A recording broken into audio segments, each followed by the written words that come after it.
안녕하세요. 한동안 의사입니다. 오늘은 지도설에 대한 이야기를 해보겠습니다.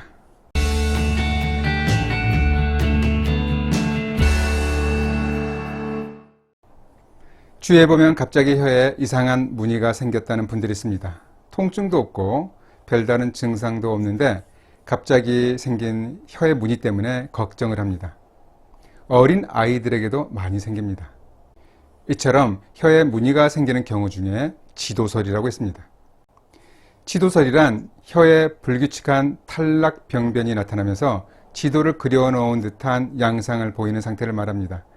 정확한 병명은 영어로 Geographic Thong이라고 해서 지도상설이라고 부릅니다. 본 영상에서는 그냥 지도설이라고 칭하겠습니다. 지도설은 마치 혀에 생긴 염증처럼 보이지만 설염은 아닙니다. 설염과는 다른데요. 지도설은 혀 표면의 상피가 국소적으로 벗겨지면서 지형도 같은 무늬가 형성되는 것을 말하고, 설염은 혀 점막의 전반적으로 염증 상태를 나타내는 것을 말합니다. 지도설은 대부분 통증이나 자각 증상이 없지만 설염은 자결감, 통증, 부종을 동반합니다. 설염은 보통 구강 자결감 증후군에서도 자주 나타납니다. 지도설의 특징은 첫 번째, 병변이 이동하면서 모양이 바뀝니다.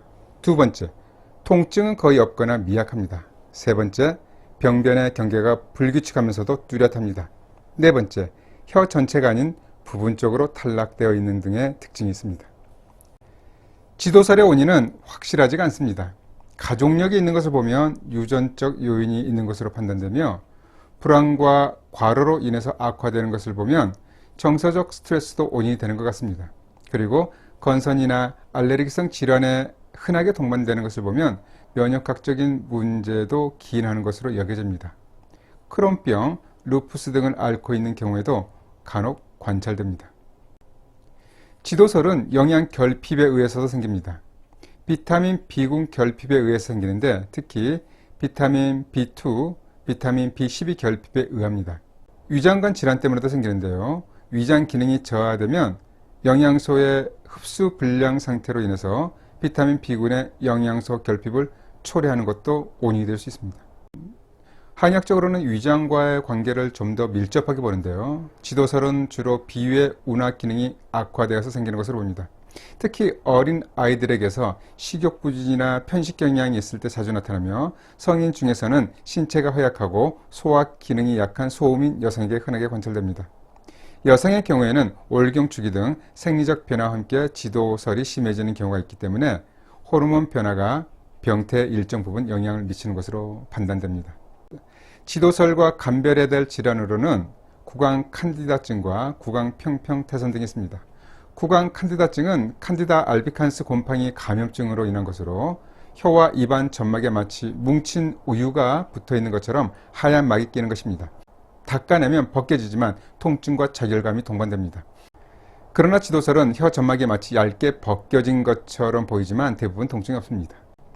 구강평평태선은 레이스 모양의 흰색 병변이 혀에 생기는데 만성적이고 대칭성을 보이며 한 번 생기면 이동되지 않습니다.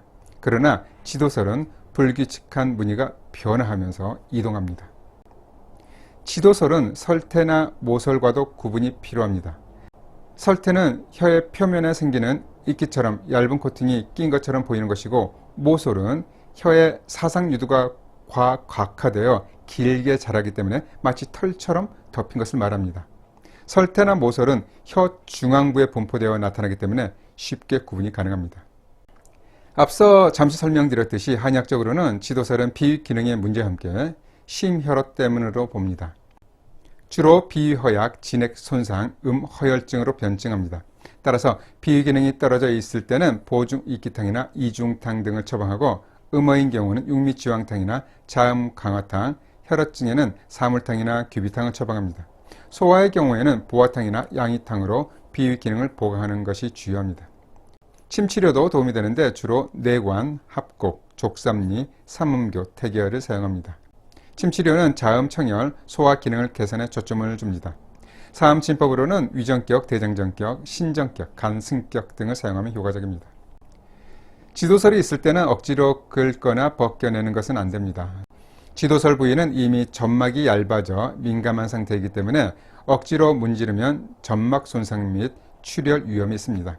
억지로 긁어내면 상처를 통해서 세균이나 곰팡이 감염이 일어날 수 있어서 염증이나 통증을 유발할 수 있고, 이러한 자극이 반복되면 치유가 지연되고 재발과 악화의 악순환에 빠집니다.